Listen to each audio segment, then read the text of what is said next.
For more than 5 centuries, one silver coin carried the weight of an empire that believed it could outlast time itself. When Augustus inherited the fractured world left by Julius Caesar, Rome did more than secure its borders. It imposed a common currency from the cliffs of Britannia to the deserts of Syria, binding merchants, soldiers, and governors into a single economic bloodstream. Under emperors from Trajan to Marcus Aurelius, the silver denarius became something few currencies ever achieve. Trusted almost everywhere. By the 2nd century, Rome ruled an estimated 60 to 70 million people, nearly a quarter of the world's population. Every tax collected, every legion supplied, and every grain shipment financed depended on confidence in that silver coin. When that confidence weakened, the empire did not merely lose money. It began to lose itself, not because Rome was conquered, because it slowly conquered its own currency. The silver once flashed white beneath the Mediterranean sun. Freshly struck coins carried the calm faces of emperors, their edges sharp enough to catch the light like tiny mirrors. Beneath them, mountain veins surrendered silver, furnaces breathed fire into metal, and caravans carried wealth across roads that seemed to stretch without end. Money, in Rome, was never simply metal. It was belief made tangible, and belief, once broken, rarely belongs to one nation alone. The empire built on trust. The Roman denarius was introduced around 211 BC, during the desperate years of the Second Punic War. Rome was fighting for survival against Hannibal, whose armies had crossed the Alps with war elephants and shattered Roman legions in battle. Military victories would eventually save the Republic, but another victory proved just as important: the creation of a reliable silver currency. That decision outlived the war by centuries. As Roman territory expanded, the denarius traveled farther than many emperors ever would. It crossed the Alps with merchants, entered temples as offerings, paid engineers who built aqueducts, and reached frontier forts where soldiers stood between Rome and an unknown world. The coin became a promise that one Roman silver piece would hold roughly the same value whether it changed hands in Hispania, Egypt, or Asia Minor. That promise mattered because empires are expensive. By the reign of Trajan, Rome controlled nearly 5 million square kilometers of territory. Tens of thousands of kilometers of roads required maintenance. Hundreds of forts needed supplies. Entire fleets protected grain routes across the Mediterranean. Most expensive of all were the legions, perhaps 350,000 soldiers and auxiliaries during the empire's height, whose loyalty depended not on speeches, but on regular pay. Miss one payment, and discipline weakened. Miss many, and generals became politicians. But then another problem emerged. Rome's greatest conquests had filled its treasury with extraordinary quantities of silver from mines in Hispania and the Balkans. Those victories were finite. Mines became harder to exploit. New conquests produced diminishing returns. Yet imperial spending continued climbing. The arithmetic no longer worked. An emperor could raise taxes, risking unrest. He could reduce military spending, risking invasion. Or he could make each coin contain just a little less silver. At first, almost nobody noticed. The invisible decision. Under Emperor Nero, beginning in AD 64, the denarius was reduced modestly in both weight and silver purity. Officially, the coin remained a denarius. Visually, it looked almost unchanged. Yet every new issue allowed the imperial mint to strike more coins from the same quantity of precious metal. It was an elegant solution, and a dangerous one. The reduction under Nero was limited enough that confidence largely survived. Trade continued, taxes flowed, markets functioned. Most Romans could not chemically measure the silver inside a coin. They judged value by habit, by imperial authority, by yesterday's experience. Trust concealed the change. Future emperors learned the lesson. Whenever military campaigns became more expensive or civil wars emptied the treasury, reducing silver content appeared easier than imposing painful reforms. One emperor did it cautiously. The next pushed further. Each decision solved an immediate political problem while quietly enlarging the next economic one. What makes this worse is that the empire itself encouraged the cycle. Between AD 235 and 284, the Roman world entered what historians call the crisis of the 3rd century. More than 20 emperors and numerous rival claimants fought for the throne in rapid succession. Armies proclaimed their own commanders emperor. Borders collapsed under pressure from Germanic tribes and the resurgent Sasanian Empire. Civil wars consumed resources faster than taxes could replace them. Every contender needed soldiers. Every soldier expected payment, and every payment required coins. The answer was no longer to find more silver. It was to stretch what little remained. By the reign of Emperor Gallienus, the silver content of many circulating coins had fallen to only a tiny fraction of what earlier generations considered normal. Some issues contained little more than a thin silver coating over a bronze core. From a distance, they still glittered. In the hand, they still felt like imperial money, until the coating wore away. Then bronze emerged through the surface, like exposed bone beneath fading skin. The empire had not run out of coins. It had begun running out of credibility. The price of easy money. For a while, the illusion held. Markets rarely collapse the moment trust begins to erode. They continue on memory. A merchant who accepted a silver coin yesterday will likely accept the same coin tomorrow. Not because he has tested its purity, but because everyone else still believes in it. Empires survive on that hesitation. But then, the hesitation disappeared. As increasingly debased coins flooded the empire, ordinary Romans began to notice subtle changes that no imperial decree could conceal. New coins looked duller. Older denarii vanished from circulation as people quietly hoarded those with higher silver content. Without knowing the economic principle behind it, millions of people behaved exactly as modern economists would later describe. Bad money drove good money out of circulation. No senator announced it. No emperor admitted it. Families simply kept the better coins and spent the worse ones. Every private decision weakened the public system. The consequences spread far beyond the marketplace. Soldiers demanded larger payments because each coin bought less. Merchants increased prices before the next shipment arrived. Provincial tax collectors struggled to estimate the true value of payments arriving from distant regions. What had once been a unified monetary system slowly fractured into thousands of individual calculations. Rome still looked like one empire. Economically, it was beginning to become many. What makes this worse is that inflation punishes patience before it punishes wealth. A veteran who had saved his military pay for 20 years discovered that those savings purchased far less than expected.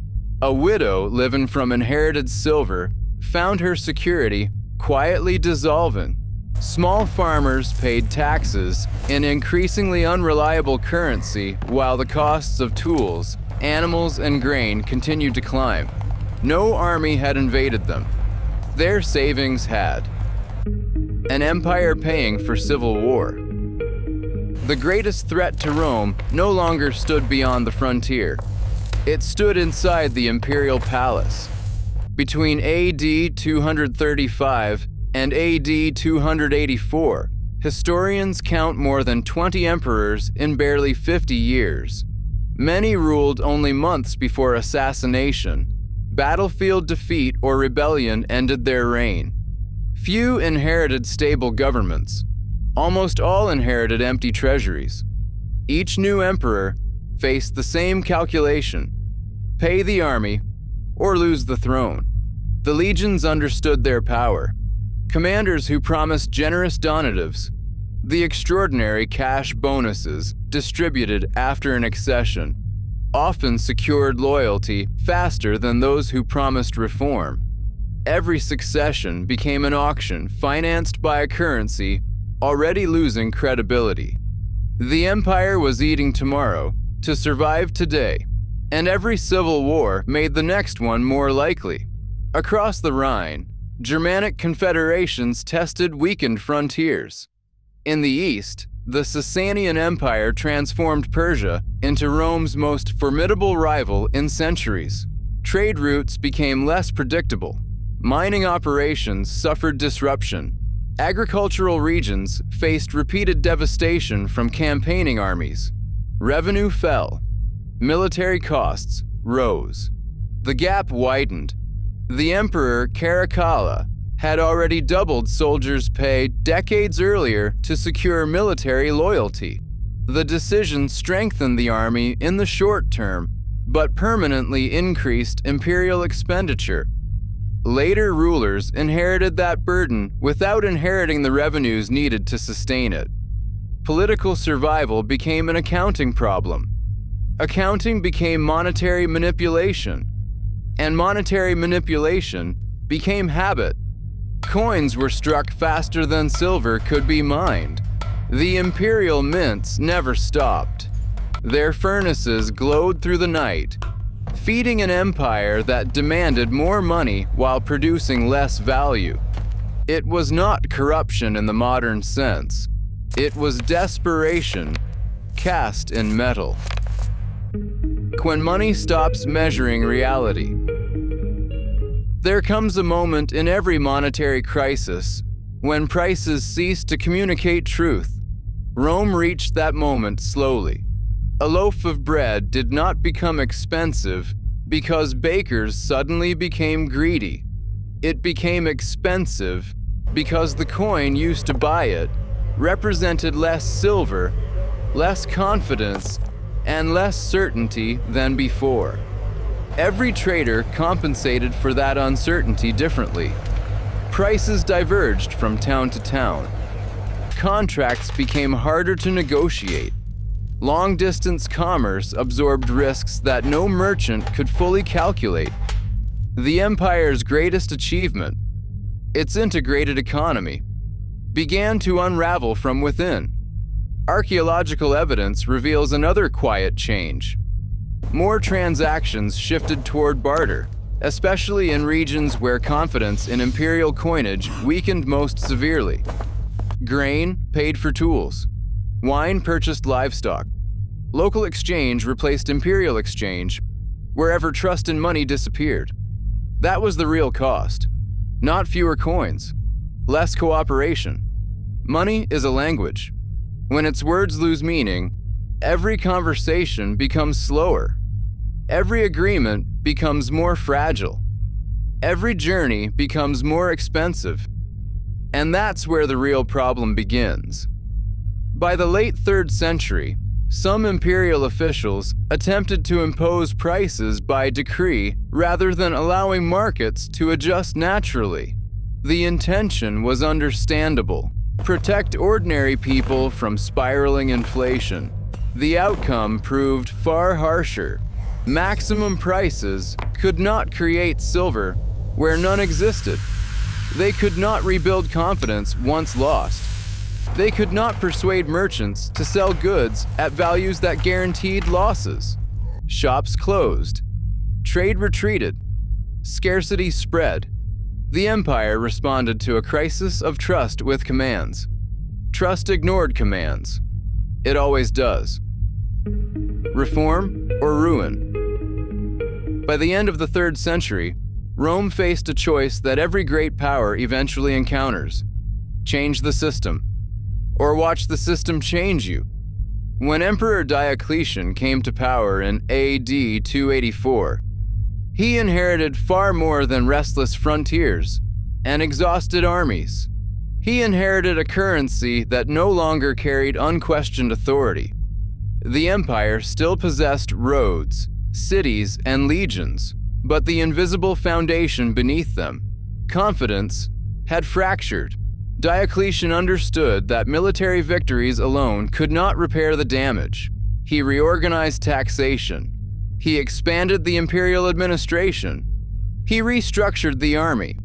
He introduced new coinage and, in AD 301, issued the famous edict on maximum prices, one of history's largest attempts to control inflation through law.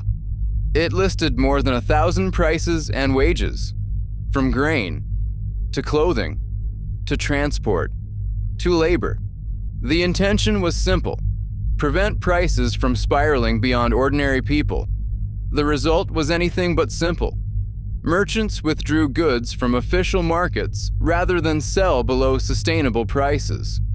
Black markets flourished. Enforcement became increasingly harsh because reality refused to obey legislation. The decree could punish sellers. It could not manufacture trust. And trust was what Rome had spent for more than 2 centuries.